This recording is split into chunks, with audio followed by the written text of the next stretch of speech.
You know, in a way, it kind of felt like two walk-offs, not just one. And actually, you could argue it was two flip-offs, not just one. Let's talk about it next on the DLLS Rangers podcast.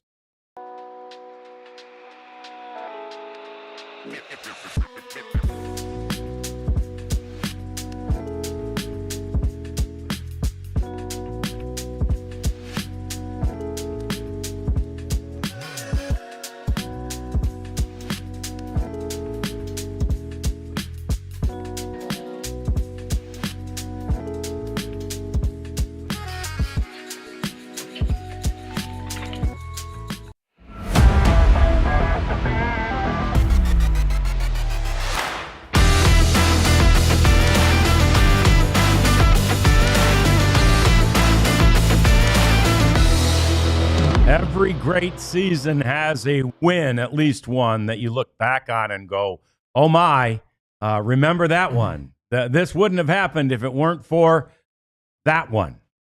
Was last night that one? We'll have to wait and see. We've got a lot of baseball left to be played. Hi there. Welcome into the DLLS Sports Studios. It's the DLLS Rangers podcast. Me, John Radigan, Jeff Wilson. The Queen, Kat, is back with us today. We're glad to have her. And, so you obviously knew for sure about the one walk-off that was also a flip-off, and that was Josh Jung. Yep. Walk-off home run.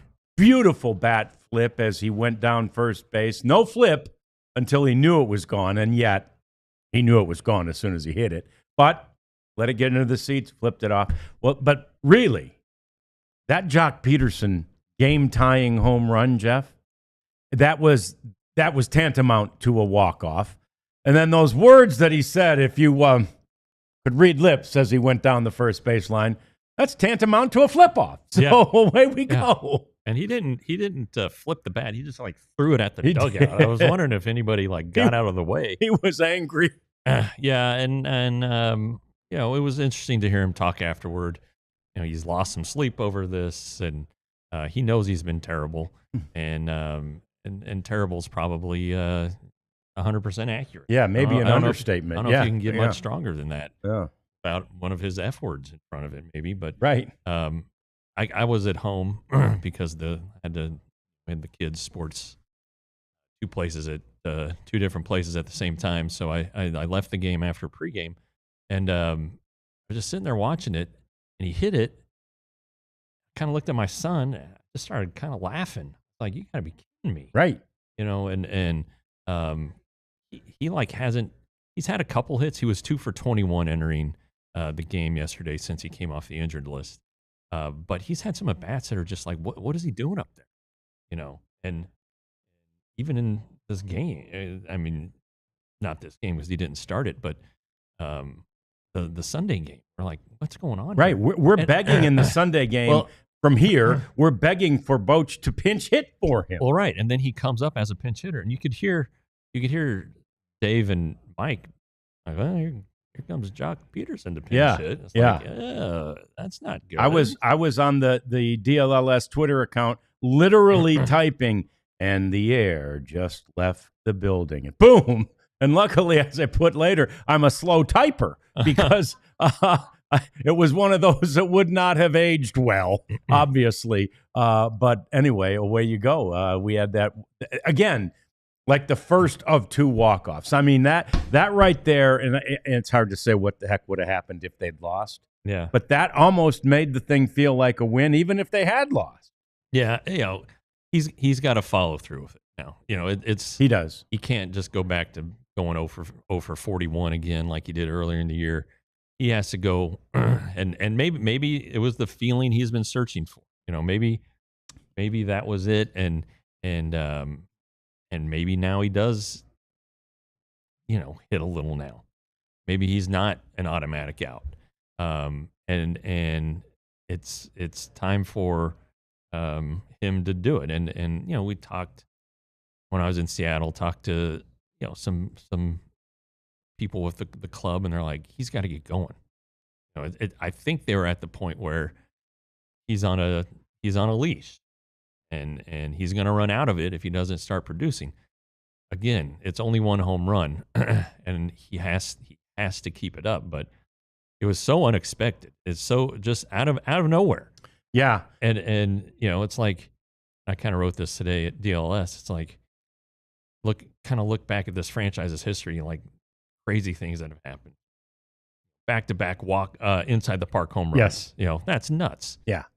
Benji Molina hitting a triple. Yeah, for a cycle, to complete a cycle. Yeah. And this is in Boston. This is right there. Yeah. I mean, it was so out of nowhere. So unlikely. Yeah. And to your point about the potential leash thing, maybe that explains the verbiage going down the first. Because I'm thinking, even as he says that, don't F with me. Don't F with me. Yeah. And I'm like, everybody's been able to F with you all year. Like, what are you suddenly a badass, but maybe, right? Yeah. He had been told, look, dude, we got you on a leash.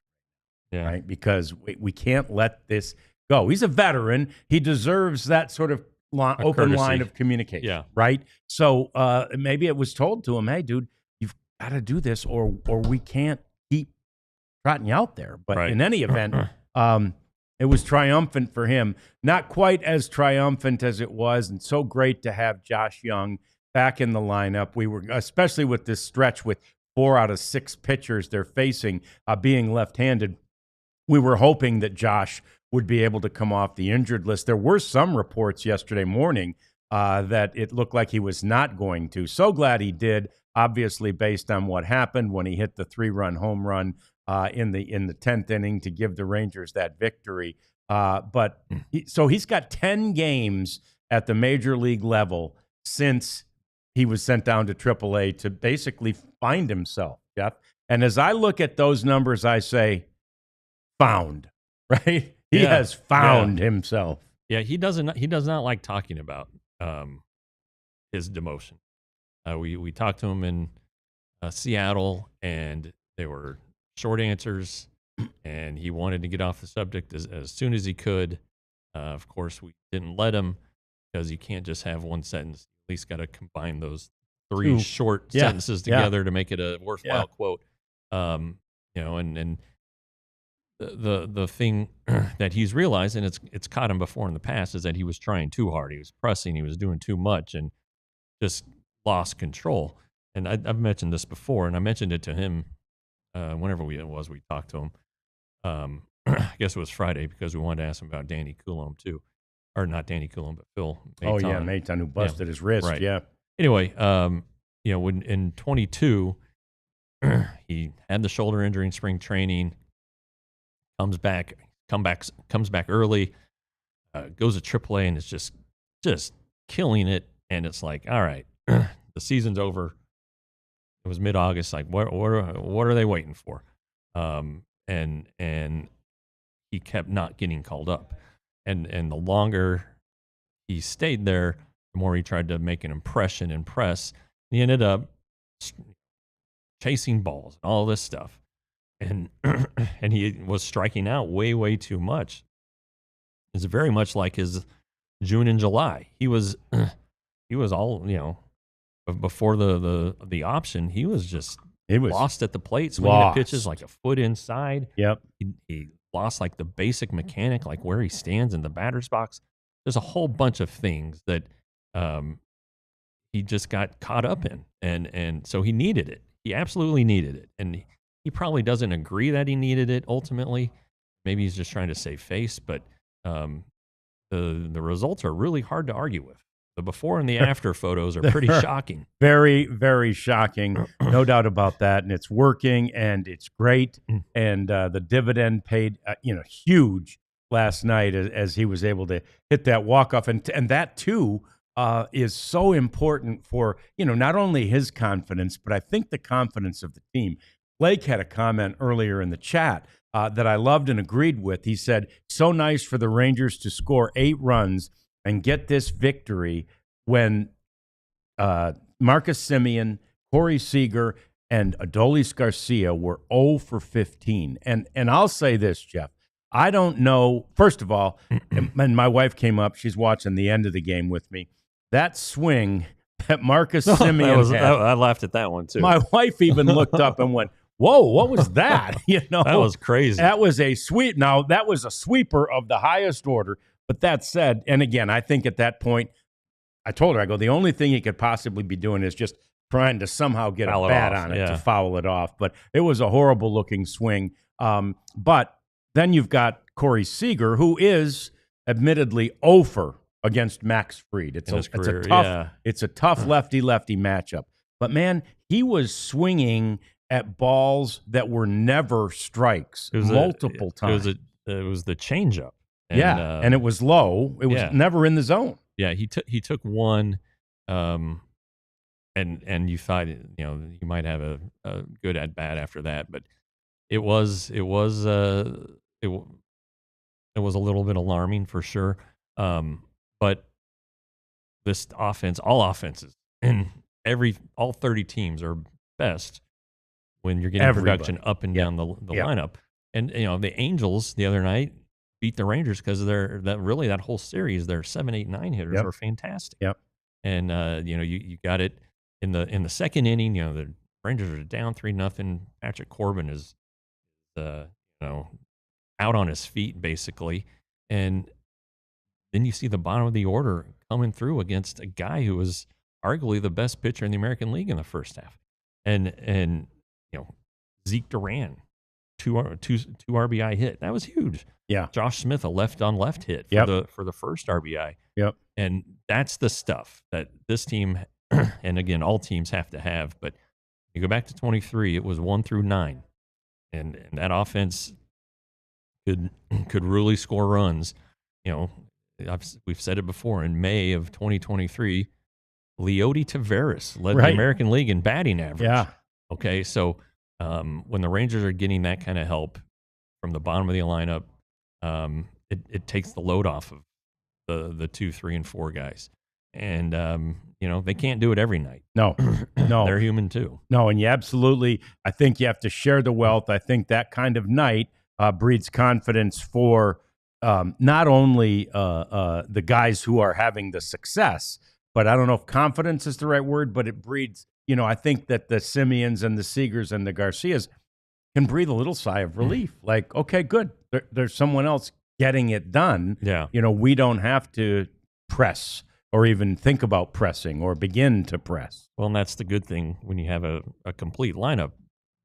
If in Seager's instance, for much of the last 2 months, if a team doesn't want to pitch to him, he can take his walk. Yep. And trust that Semien behind him is going to get a hit. Yep. You don't feel the pressure to be like, oh God, these other 8 guys are terrible. I need to do it all. Not that I don't know. I don't know if Corey ever feels that way, but I bet Marcus does. I bet Marcus takes a lot on I would his think shoulders. so. Yeah. And I think it's probably difficult, as much as he knows and Corey knows, like, you can't go to the plate like that. I'm sure that's a very difficult, tall order to not go to the plate like that. So full disclosure, I didn't get to see really hardly any of the first 3 innings. So what the hell was wrong with Corbin? I just think it was a bad matchup for him.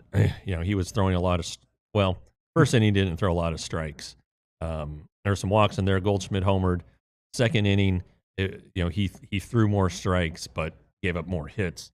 But he still made some pitches when he had to, and it could have been a lot worse than 3-0. Then the Rangers rallied there, took the lead. Corbin comes out, gets a 1, 2, 3 inning. You're like, hey, all right. I know. But then they went to the bullpen, and it turned out to be a great move.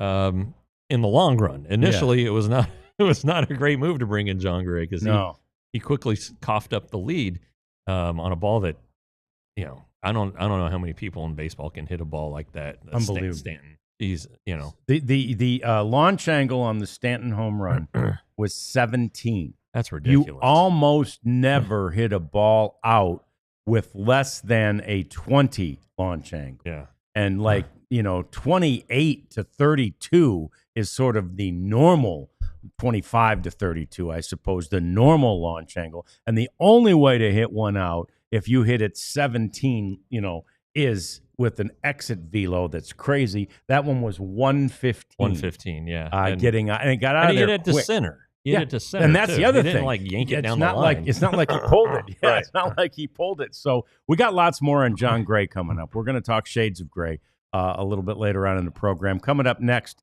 let's also talk about the closer situation. It obviously, once again, appears to be in flux. It worked out fine. Let's see. Can it continue? We talk about it next. It's the DLLS Rangers podcast.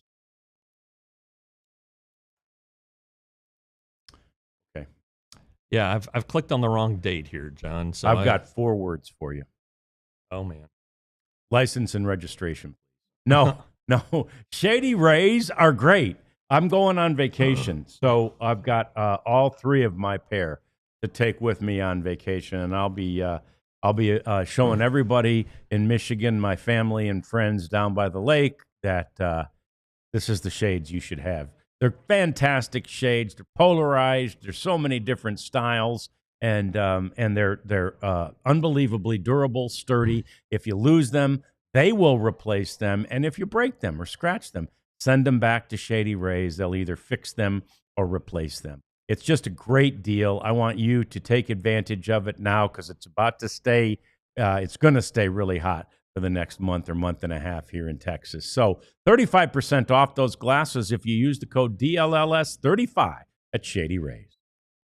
And Empire Today wants to add 10 times that 35, $350 off new floors at EmpireToday.com, the OG DLS sponsor, and all they do is carpets and flooring. You're not getting somebody who just sold a plunger to somebody in aisle 8 at the big box store. You're getting experts who know exactly what they're doing, and they're going to help you get the home field advantage and make your house either update it or whatever you need to do with your flooring. They're going to be there for your needs. So you schedule a free in-home estimate, come out, they help you match the colors and everything and make it look its best. And they can start the next day at Empire Today. So again, it's EmpireToday.com/DLLS for $350 off your new floors. So as it pertains to the closer situation, I believe we start with the update, Jeff, on Robert Garcia. Where are we standing there? He left, of course, the Saturday game that was so abysmal with back spasm. That's correct. And, some people have been very cynical about, he was afraid and all that stuff. Sure, he had back spasm. But anyway, I talked to him yesterday. He said that he had an MRI. Everything was clean. He said, I'm going to go play catch. If it goes well, I'm going to throw tonight. Like, okay. Bruce Bochy said, yeah, he's available tonight. Everything was good on the MRI. So 10th inning tie game. And in that situation, most of the time, the manager will go to his closer. Danny Colomb is not the Rangers closer, but he's the one who pitched the 10th. So maybe something is afoot. Maybe they just wanted to give Garcia an extra day. Those things are all possible. But considering the last 2 times Garcia was in a leverage situation and the outcome didn't go very well, Coulomb made a lot of sense there. He did. Now, did you guys talk to Boch about Garcia, and or did the question come up, is he still your closer? Yeah, that's not a good topic right now with the manager. Yeah. We tried it Friday night. I tried it after the game and was rebuffed. Yeah. And then another reporter tried it Saturday, or no, it was Sunday. Another reporter tried it Sunday. No, it was Saturday because I wasn't there Sunday. So it was Saturday and got completely shut down. So talking about the closer is not a way to make friends with Bruce Bochy right now. Now, it's a relevant topic, and especially after what happened last night. We were told before the game, hey, Robert's available. Yep. And then Danny Coulomb pitches in the highest leverage spot of the game. So, and he did great. He got that double play ball to keep the Yankees off the board, and that's now 3 scoreless innings for him. He's doesn't throw hard, He's right around 90, 91 with his Yeah. fastball, somewhere in the 80s. But his breaking, his off-speed stuff's terrific. His ERA is almost below 1. I mean, so whatever he's doing, whatever he has is getting outs. And that's the name of the game. Right. And I want a guy who's going to get me some outs. And if eventually that's Danny Coulombe, or if they've already decided it's Danny Coulombe, then go ahead and do it. You know, just don't leave us in the lurch. Just say, yeah, you know, Robert's got a chance to close some games here later on, but right now you can even hide behind the medical excuse. Sure. We're going to let him ease his way back in with this back situation, and then we'll see where we're at. In the meantime, it's going to be Danny Coulombe, or it's going to be Phil Maton. You know, Luis Cavallo, anybody. Well, and that's the thing. So Cavallo found himself in the second most high leverage spot in that game last night, and he did great. Sure. And I was afraid, just home, you know, he'd pitched twice on the road and done great in Seattle, made his debut, and then had that great game. But I was afraid maybe that in this case it was going to be, you know, more nerves, whatever. And he did great. He did, and I think a lot of it is his personality. The word that Bochy kept using over the weekend was grateful. Like, apparently Curvello thanked him for the opportunity just to pitch in a game. It was 6-0, and it was as low a leverage a situation as you can get. And you know, Curvello pitched, made his debut, and was just so grateful and thankful and genuine. And then when he talked to us Saturday, you know, he was still on, you know, cloud nine, but it just seemed like his personality is right, and he has energy, and that's okay. You know, you probably shouldn't celebrate after every out. Right. But Right. that might piss off some batters, but he's doing wonderful, and I've seen the chat, because this appears to be we seem to hit a hot button. Yeah. Phil Maton and Cole Winn. Cole Winn's a pretty good option. I don't think this year, all right, but I think if you look down the road, Cole, you know, 96-98 the other day in Seattle. Yeah. Throws 4 pitches. His split-fingered fastball has turned into a really good pitch for him. So that's a pretty good option too, I think, because he has more velo. Maton, for all that he does, he has a ton of different pitches. You know, that fastball is topping out 92, 93, and that's after he went to Driveline in the offseason in the Seattle area and worked with those guys to build velocity. He's a really interesting interview. The first time we talked to him, he's very honest about his lack of velocity and how, you know, teams want velo. That's why he's a free agent for so long, because he doesn't throw hard. Sure. You know, he'll throw you a curveball at 72, and it's a good pitch. Yeah. These guys don't see that a lot these days. So there are some options there, but also, you know, sometimes those outs in the 7th and 8th are harder to get and more important than the ones you get in the 9th. So I kind of like, if you don't have a closer, then you just get the biggest outs when you need them. And if it's a 1-run game and in the 7th and there's 2 on and you have to bring in Danny Coulombe and he gets out of the inning, well, that's a high leverage situation. He might have just saved the game for you right there. So it's I think this is going to be a fluid situation from here on out. And they do have the very convenient excuse now of saying, oh, well, Robert, we're concerned about his back, so we're not going to put that in a late inning leverage situation until we know for sure that it's cleared up. So, and then I guess the other question would be, and I don't know if you had a chance to talk to Chris Martin yesterday, but I know he threw yesterday. Yeah. And he's close to throwing off a mound. Yep. Which is great progress. But given the current state of affairs, when he comes back healthy, does he then become a candidate to be the closer instead of that setup guy? Well, you know, it didn't work out great earlier. He's around the plate so much. Yeah. You know, that's his strength and kind of his weakness. You know, he's going to give up hits because he is around the plate so much. And it may not be hard contact, But if it's, you know, blooper, stolen base blooper, you're behind. Yep. You know, so that works probably a little bit better earlier in the game. But and if he's healthy, 94, 95, you don't want him to go back out and get more than 3 outs. You don't want him to go to get a 4th out. But yeah, we talked to him. They didn't quite want him to go off a mound yet. He's like, let's see how it feels if I throw off of flat ground. But he has been throwing the whole time. His arm has been active. Yeah. So that's a good thing. That means it'll be a shorter buildup to get him back into the bullpen. And when that happens, you're probably looking at a Corvello going down or something like that. Yeah, probably. Yeah. But that's another thing that's coming back.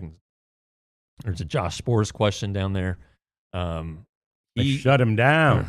Yeah, they basically have given him a few days off. He said the velocity is just not there. They're wondering if maybe it's a fatigue thing at this point. Maybe a little rest will help.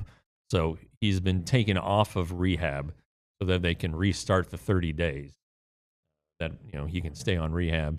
So that's not imminent. And again, and I'm saying this for a while now, he's not going to be Josh Spores throwing down his glove last out of the World Series pitcher until next year.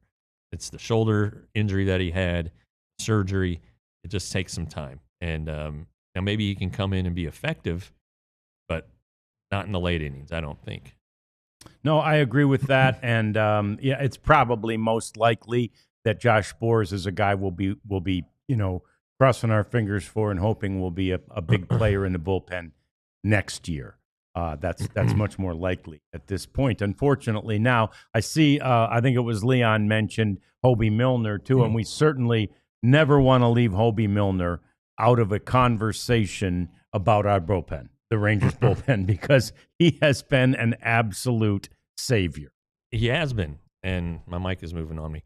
And he doesn't care. He knows who he is, what he throws.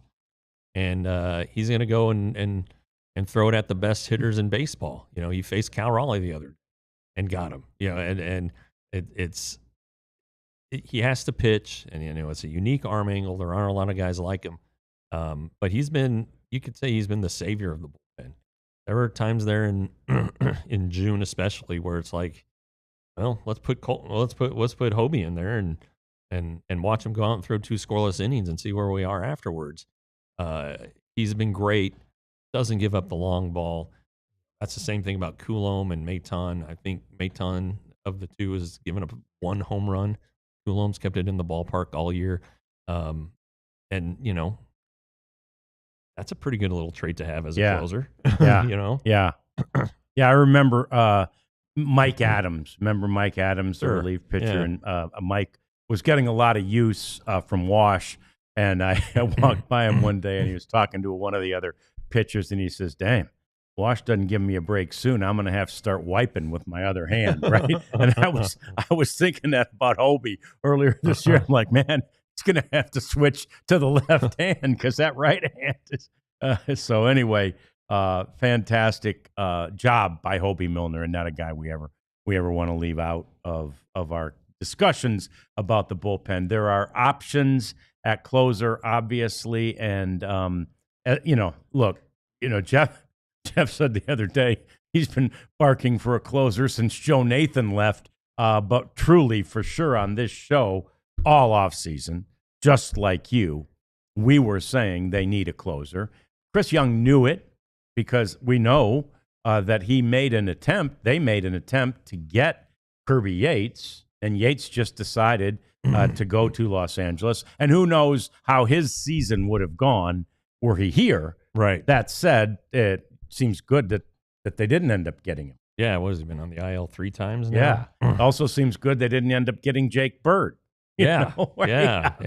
He's been sent down by the Yankees after at least 2, maybe more terrible performances. Yeah, and and it looked really good, those first 2 batters. You're like, hey, this one's going to the 11th. Yeah. And then the walk to Langford, and that was also in the chat, was an interesting decision. And I can kind of get it. It's like Langford is in, his in his long history of maybe 4 series now against the Yankees. He's hit them pretty well. Yeah. And Jung, maybe because of the calf injury and the 5 days off, maybe they're thinking he'd be a little rusty. But alas, another decision blew up on the Yankees. Yeah, it sure did, boy. It was not pretty, not for them anyway. Real pretty from our side of things. Okay, let's continue to talk about this a little bit and also get into perhaps the hero of yesterday's game. That's John Gray. We talk shades of gray and more next on the DLLS Rangers podcast. I've said it before. I'll say it again. The best weekend to go to Las Vegas is a football weekend. And because on Saturday you can bet college games, on Sunday you can bet pro games. And guess what? DLS Cowboys crew is going to Vegas on a football weekend. Thanks to our friends at True Fan Travel. And you can join us. All right. It's November 15th through the 18th. The Cowboys are playing the Raiders for the first time in Vegas. And it's going to be 3 days of fun, some possible debauchery in there.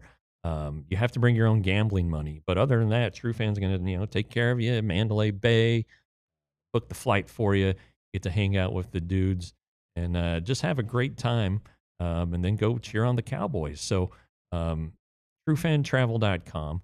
You don't have to be DFW based. You can fly from anywhere in the country and meet the crew and get together with them and have a good time. And again, hard to beat a football gambling weekend in Las Vegas. Yeah, no doubt. And if you bring enough gambling money, you don't have to worry about food or drinks because the casino will take care of you. So you got to gamble a lot. So, and also, please, if you go, do us a favor and wear the colors, wear the Hello Win Column shirt or wear one of the Cowboys or Mavericks or Stars shirts that we have.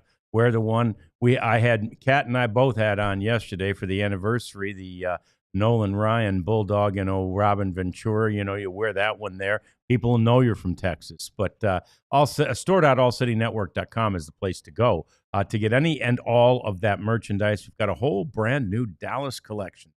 Go to store.allcitynetwork.com and check it out. I don't think you'll be disappointed once you get your new merchandise. Okay, so, yeah, let's continue a little bit with that game. Our buddy Jeff Kavanaugh from the Cowboys show, matter of fact, tweeted out right after that. First of all, he saw me yesterday. We don't see each other that often these days because of scheduling. We bumped into each other yesterday. He said, man, he goes, the Rangers snuck up and got good on me. I kind of fell asleep, and the Rangers snuck up and got good on me. And I said, well, I didn't have a very good road trip, but, yeah, they've been great at home, whatever, And then anyway, then last night he was by the channel, clearly, because he tweeted right away, it's the greatest thing in sports when they walk somebody and the next guy hits a walk-up. And it is, man. I think that is so cool and so awesome. I think that every male, probably every person, but certainly every male, like, seriously? You're going to walk him to get to me? What am I? What am I, a clown? Am I a clown to you, right? And get up there and show him I'm not clowning around. So anyway, I agree with Jeff, and I just loved that portion, that part of that moment so much. Well, and Josh Jung is that guy who's going to say, F you. Yeah. And it's happened before, and he's done it. And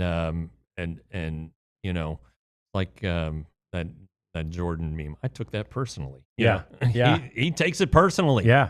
And it was a towering home run, and good for him. And he mentioned it post game, like, yeah, that one felt good, especially after they walked Wyatt. Yeah. Not said to get to me because they think I suck.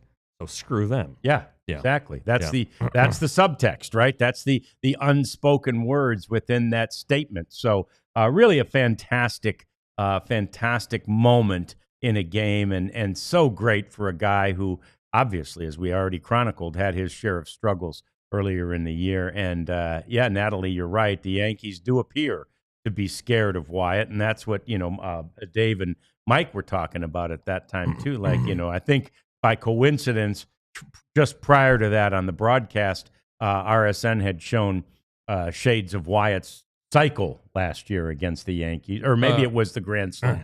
Walk-off Grand Slam. The Grand Slam, yeah. That's the cycle was against the Orioles. Okay, yeah, that's right. Yeah, and that was in September when he had his best month and was the AL Player of the Month, and has gave a lot of people hope that he's going to take off this year, and he's been okay, and striking out too much, but overall he's been better than Josh. Yeah, except now, hey. Josh is hot. You just won the game, and on fire. See what happens tonight if those two come together. Yeah. So let's talk a little bit about the guy who might have been the hero among all those heroes, Jon Gray. Mm-hmm. He comes in there and he gives up that home run that you had mentioned to Stanton, and that laser shot that goes to straightaway center field. It's a 2-run bomb. And, I was just thinking, oh, man, it's just John's still working his way back. And, and then he got out of that inning after that. But it was, damn, the damage is done. Then he comes back out. And I can't remember who the first hitter was in the next inning, or maybe the second guy. Somebody early in the inning just barrels one up and knocks it down the line in right field. And I'm like, oh, John just can't miss barrels right now. They're just all over him. And he had that look, and he did it. He did it on the home run, and then he did it on the double too, where he just looks up at the screen like, "What the hell am I doing wrong?" And he had that bewildered look. And I root for John in such a huge way. And anyway, I left where I was to go somewhere else at that point, and lost track of the game. And I got back. It's about 3 innings later, and John's still pitching. Hey, baby. And I'm like. And I noticed he hasn't given up any more runs. And then I start hearing Dave and Mike talk about it, throwing all strikes. Right. He was hardly missing the strike zone, and they still weren't hitting him. They weren't. And the last time we saw him was in Anaheim, and he gave up a lead, and gave up 4 runs. And I thought it was very notable. Saturday, the Rangers are in extra innings. And Garcia gets hurt. And who do they bring in? Jon Gray. Nope. They bring in the guy who has 1 career start and put him into a hell of a leverage situation. Yeah. Not Jon Gray. Yeah. So they weren't very high on Jon Gray. And I don't think they're like, yesterday, like, hey, let's get Patrick out of there. Jon Gray. He's going to shut it down. There are some concerns there. But you saw some of those concerns alleviated. Yeah. The slider was better last night than it had been. The velocity ticked up, got to 96 at least once that I saw. I haven't gone back and checked for all the numbers, but there's a little more velocity, a little more juice. Keep in mind, he only made 3 rehab appearances. Right. A guy who, was healthy all through spring, having a great spring, broke his arm, had to go through the whole thing again, the whole build-up process. He's still doing that, I think. And so, how do you build arm strength in the middle of the season? Long toss, maybe you throw the football. There are a lot of things you can do, but it's not something that happens overnight. So I think that's a big deal. And the fact that he went 5, that's going to help build arm strength. Well, it is. And I feel like going 5 was just a perfect recipe. First of all, it was a very efficient 5 innings, too. Right. But secondly, it was a perfect recipe for him to continue to build the confidence too, right? You've got to regain confidence at the major league level. As a starting pitcher, you have a longer leash, and it's a little easier to regain that confidence. Yeah. But if you're only getting 1 or 2 batters, I guess you usually have to get 3, but 3 batters at a time, it's harder to get that confidence back. So I love that. And it really helped the bullpen, especially since they did go to extra innings. Sure. Right? Yeah. The longer Jon Gray went, the fewer relievers that had to be pressed into service. And so he did just a great job last night. And I think, obviously, we still haven't seen the Jon Gray that made and still makes so many of the Rangers front office people drool when he's got his best stuff. Yeah. this is a big year for him too. You know, this is his last year with the Rangers. He's going to be a free agent afterwards. He just hit 10 years of service time. So, you know, he's going to get the full pension when he retires or, you know, files for it, whatever. But, you know, there's a lot of unknowns with Jon Gray after this year. And I'm sure he wants to be a starter. That's where the money is. But he's pretty good can be pretty good as a reliever. So I think that he needs to pitch more. Now, he is the only true, I guess, guy that can give him length down there. So in an extra inning situation like Saturday, maybe they're thinking, well, this thing keeps going. We got to have a long guy. Possible. But there aren't a lot of opportunities to pitch for those guys. I mean, he threw 5 innings. He's not going to be available for a few days. Yeah, of course. You know, so I mean, yeah, because a 5 inning, that's a full start for most pitchers these days. Oh yeah, right. That's a full start. So theoretically, 5 days, but probably not. It'd probably be bullpen guy. 3 or 4. Yeah. You know, but it was good to see. You know, especially after the conversations of just the past few days. Sure. About him and where he stands. But yeah, you know, what does he do in the offseason? I'm sure he wants to start somewhere, but is he going to get signed with a contender? Probably not. Right. Maybe as a reliever, he'd have a chance. Maybe as one of those swing guys that seem so popular these days, he could have a chance. Yeah. So maybe he likes it here and signs with the Rangers. Yeah. 3 signs with the Rangers as a reliever. Like, as a swing guy. The hell with it. Yeah. As a swing guy. Yeah. So we knew this was coming. It has become official. Aaron Judge has been reinstated from the injured list. So this is the first day he's eligible.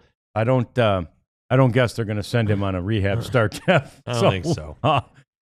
He's back tonight, and I must admit, if anybody has to face him tonight because you'll be fired up and all that other, I'm glad it's Nathan Eovaldi.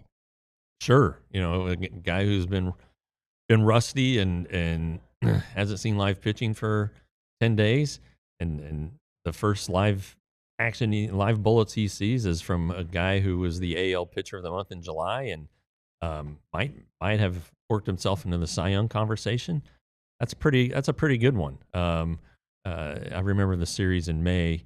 Eovaldi, you know, they had some good battles in that start. And at the time, you know, Aaron Judge was the hottest thing on the planet. So it's going to be fun. I have both on my fantasy team, so we'll see who comes out on top there, and we'll see who comes out on top. Obviously, after 9 innings, but it's hard to bet against Nathan Eovaldi right now. It really is. He's been unbelievable. He was fantastic in July, and you know, you almost wish there was a bigger, better award than American League Pitcher of the Month. I mean, that's just how good he was during the month of July, where, you know, he's up there with he had a stretch in there where he had 25 innings with 25 strikeouts and only 3 walks. And he's one of 6 men who have accomplished that in the modern era. Walter Johnson, Sandy Koufax, Bob Gibson, Oral Hershiser, and Clayton Kershaw. Right? Yeah. So you got Hall of Famers and Hall of Famers to be throughout. Yeah. That are the only ones who have ever been able to accomplish something like that. That's pretty outstanding. Pretty heady stuff. Yeah. That's great company to be in. Interesting. This is maybe something we should put in the cleanup, but how is Oral Hershiser's case for the Hall of Fame like a Veterans Committee guy? Yeah, I agree with that one too. I've thought about that. I don't know, but anyway, it may be worth looking at, and you have a vote. So that's I like having the conversation with you a hell of a lot better than I do with some rando in a bar, you know, where we're all like, should Oral Hershiser? Yes, he should be. Give me another beer, you know. So anyway, yeah, that's something we'll look at it for today, maybe, because we are kind of light in the old cleanup segment, but if not, we'll get to that another day. I promise you that. The one thing I do want to mention, too, before we get to that final segment is that Marcus Semien was announced today as the Rangers Heart and Hustle Award winner. And, you know, he's one of those guys that could win it every year, right? I don't even know why they vote. Yeah. I think maybe that's just something they take care of in spring training. Heart and Hustle Award. Yep. Marcus, anybody Marcus. else? Nope. Yep. All right. Marcus, Okay. it's Marcus. Yeah. No, and again, there's a lot of guys who work hard and a lot of guys who have a lot of heart. But Marcus Semien plays every day. This was going to be the year, Jeff, where Marcus didn't play every day. That's right. I think he's had one day off. I think he's had one. One day off. Yeah, I think he's had one. So, yeah, I guess maybe that's it. He didn't play every day. He's had one day off. More coming up. It's our cleanup segment. We've got some more things to talk about in there, including the next opponent for the Texas Rangers after they get through with these Yankees. That's next. It's the DLLS Rangers podcast. And it's your opportunity to become a diehard. Oh, in fact, I was just talking to the skipper, Ben, about a diehard type event that we're having coming up here at the studio. And this is something you're going to want to do. And the only way you'll be able to do this is if you're a diehard. But it's really going to be a cool event. So do yourself a favor. Make sure you're available for that. And there will be multiple, actually, of these type events that we'll be telling you about soon. And it's super easy to become a diehard. All you have to do is scan that QR code right there on the screen, and you will be led right to where you need to go to become a diehard. $79.99. It's a really, really inexpensive way to get all of the benefits that are available out there. We'll keep telling you about it until you truly believe. But our writers are right up there in experience and ability with any and all of the best writers in this market. We have the best writers in this market. I've read them all. I don't think that the big newspaper even has a Stars beat writer. We got one, right? Yeah. Our Mavs beat writer is like a national level guy, as far as Tim Cato goes. And Clarence Hill has been on the Cowboys beat longer than anyone else out there, I think. Now, is Calvin Watkins more Calvin's than close, him? but I think definitely longer than some of the people in the chat have been alive. Yeah, no doubt. He's been on that longer beat than Abby's been alive. Yeah, I think so too. Yeah. He's been on that beat for a long time. Jeff's been on this Rangers beat for almost 2 decades. So we've got the best, and so you need to go out there and sign up for it. If you aren't by the phone or by a screen, I should say, and you can't see the QR code, go to alldlls.com/join. Become a diehard today. Well, John took care of all of that. How about that? Yeah. I got rolling, man. You did. Got rolling on the writers. Stay on that soapbox, brother. I just want people to know, Preach. Man, this is good. This is good stuff. Preach. Yeah. Okay. So here's the next opponent. It's like, yeah, okay. Well, can we get through the Yankees first, please? Sorry. Kyle Schwarber. I just put in the notes down here, Jeff. Kyle Schwarber.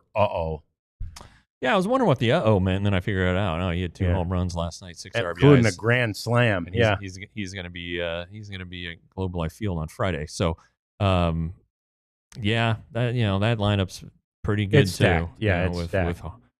When you him and Harper and Trey Turner, and yeah, I know Real Muto's getting older, but Rangers sure would take him.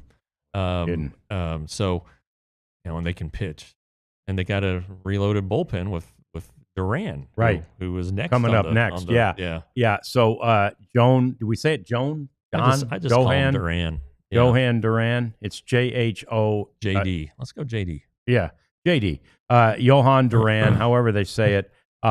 So, if you're familiar with his work, if you've been to a game in Minnesota, he has this elaborate. It's kind of like an Edwin Diaz type entrance, right?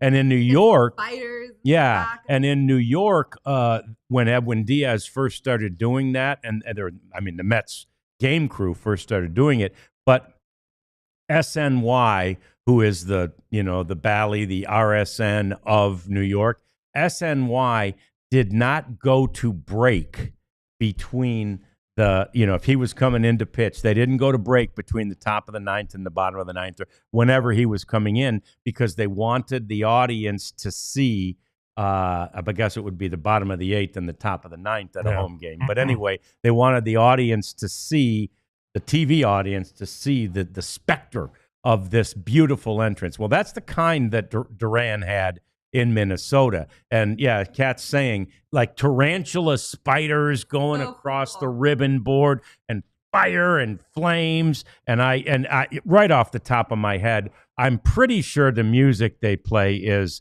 El Incomprendido by Farruko. Oh, yeah, that's my El favorite. Incomprendido by Farruko. But that is a mix, too, because they got a DJ up there, right? So it's a little bit of a mix. They're putting under Incomprendido, they're putting Hot by Pitbull and Daddy Yankee. So, I mean, can you just hear it? I swear I can just hear that music. Who are they again? I have Pitbull and Daddy Yankee. I've heard of Pitbull. I've heard of Pitbull, yeah, but Daddy Yankee, no. Farruko, no. What's your second favorite Farruko song? I think it's El Comprende. Okay. El Comprende. All right. We have Incomprendido and El Comprende. Anyway, so you've got this huge elaborate thing. Well, now Duran gets traded to Philadelphia, and the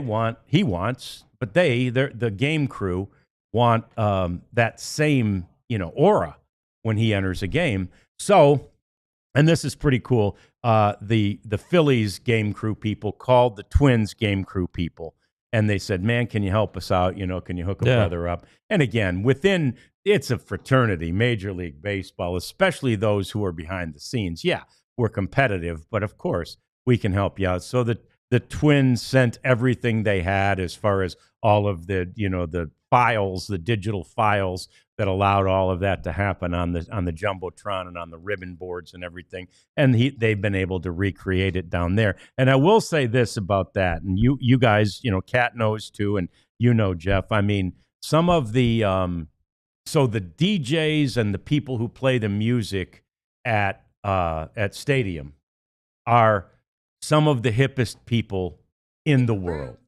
I mean, Groobs, like you wouldn't look at Groobs and think he knows El Incomprendido, but he does, right? He knows, and DJ Stats too. Yeah. I mean, Stats is the same way. You'd look at him and you'd think, oh, he's, young professional. He's going to grab his briefcase and go to the bank and do banking work. And no, he's out there, working with Farruko and figuring out how to mix it with Hot from Pitbull and Daddy Yankee. So anyway, I thought that was pretty cool that we had a little sharing is caring, Jeff. It is. And Farruko is a big believer in that too. He is. I think that might be what Incomprendido translates to. Not really sure, but yeah. I'll look that one up. So there you go. But thankfully, none of you will have to endure Duran's entrance. Not because the Rangers Stadium people won't play it, but because he's not going to be in any safe situations for the Phillies this weekend. You would hope. I'm just let saying. Him wear himself out in this Wouldn't that series. be nice? Yeah. Wouldn't that be nice? So if you remember the offseason, I was surprised the whole offseason because our boy Pete Alonso had such a hard time getting back with the Mets, and he was a free agent. And he talked to several other teams, and you kind of got this impression that he's like, well, I'll take the hometown discount, which players almost never say, much less do. But you got the impression he'd take the hometown discount for the Mets. And ultimately he did. And it's shocking to me, having read what I read about him today, that the Mets even considered letting this guy go. He's like a great dude. He is just a great guy. Yeah. And he's, embraced every leadership role that you can possibly have. He's funny. They have a deal on their team, on their player bus, where it's usually a veteran player who jumps up there, grabs a microphone, and, kind of narrates, DJs, plays a lot of Incomprendido and so forth on the way from the state or the airport to the hotel at night. Those can be long drives, and then from the stadium over there. Anyway, he is all of that and a history buff. So they were in Sacramento. I'm a history buff. Yeah, you'd like this. Okay. They're in Sacramento, and he says, "Oh wow, look at right there as we go past the point of emanation of the Pony Express." Right? Whoa. I mean, little things like that. He told about in Chicago. He told about how the Dave Matthews Band bus went over a bridge. and they emptied their latrine, all their waste, emptied through the grates of a bridge in Chicago. And I'll be danged if they didn't land on a tourist boat that was going by on a city cruise. So he said, and I believe him, he said there's a plaque on that bridge, and they say it is the Dave Matthews Shit Bus Bridge. Oh, geez. That's the name of it. Come on. Yeah, I'd look it up. And that's what he said. Someone asked him, are you sure? Look it up. And anyway, off of this story, I like Polar Bear Pete, but we got a super chat. Thank you, Leon. Super chat. Today's the 18th anniversary of Tom Glavine's 300th. That was an era, boy. Yeah, those guys could pitch. The Braves always won the division. Always came up short except for once in the postseason.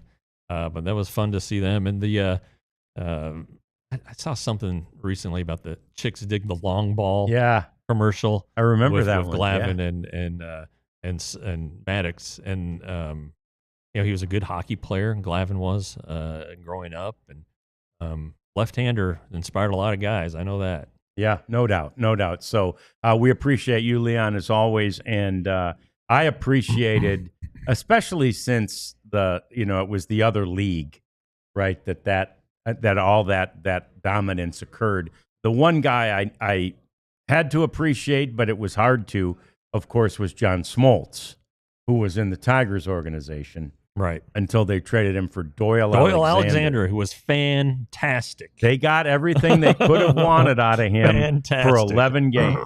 He went 11-0 to finish out the season in 83, I guess that was, or 85, 86. That's right. It was 86. It was the first year the Twins won. And so it was 87. 87 then. Okay. Yeah. Okay. And the Tigers then they got to that. They got to the ALCS, I think, or certainly the playoffs against the Twins and lost. But Doyle Alexander got them there. So, but I hated to watch Smoltz have that kind of career. And look, that's the thing you're sitting here staring at and potentially having to deal with regarding, and we've seen it with a few Rangers pitchers. Kyle Hendricks comes to mind. Maybe not quite as good as Smoltz, but that's what you're looking at with the Cole Drakes of the world. Right? That's what you're looking at. With any of these young guys you trade, they might be that. Yeah, and Drake threw 5 innings in his debut at AAA Reno, where the ball flies, gave up only 1 run. And I was on the PHNX Diamondback show yesterday, and they're fired up about that. They're digging it. Yeah, I don't blame them. So, absolutely. That's something that you may have to do. I think we're going to have to do the Oral Hershiser candidacy another day, yeah? Yeah, because we got some questions we got to get. There was a question from somebody asking if you could re-sign only 2 of Maton, Armstrong, and Curvelo, and I think they might have met Coulomb, because Curvelo is under club control. You can sign only 2 of those. Who do you sign? Definitely Coulomb. And then I don't know. I really like Sean Armstrong. But we'll see. We'll see what Phil does for the Rangers before we get too excited. Yeah, and then a lot of talk about a playoff rotation, which is very optimistic. See what Joc Pederson has done for this group. Yeah, love it. Love it. I would think Eovaldi, DeGrom, Kelly, and then I don't know if it's a 7-game series. You're potentially talking lighter here. Maybe Tyler Mahle if he comes back. I was just going to say, depending on how Mahle comes back. I don't know that Patrick Corbin is in that group, but he's got good postseason experience. I mean, the Nationals don't win the World Series without him. You can go and ask every Nationals fan about that. And either way, the Rangers have gotten their money's worth. They're only paying him $1 million. Yeah. I think Leiter is going to end up as a really good reliever in the postseason if it gets that far. That's my bold prediction. Okay, I like that one, kind of like John Gray did in 2023. So the road is paved for him to have that opportunity. Anyway, man, that was fun. We knew that one would go by quickly. We appreciate you. We appreciate hanging out with you as always. I get a few days off here. Abby will be sitting in with Jeff for the next few, and hopefully when I come back, we'll be talking about a big series win against the Yankees and a sweep of the Phillies. But we'll see, right? Yeah. Time will tell. They keep playing like this, Joc Pederson gets hot. Hey, Think it's a possibility? win their next 20 in a row. They might just fall off and do that. Been done before. Yeah, it's Not by the Rangers, but it's been done before. All right, okay. All right. Anyway, that's it. Thank you. We appreciate you. We will see you again tomorrow. It'll be another edition of the DLLS Rangers podcast. We all silly like the mayor.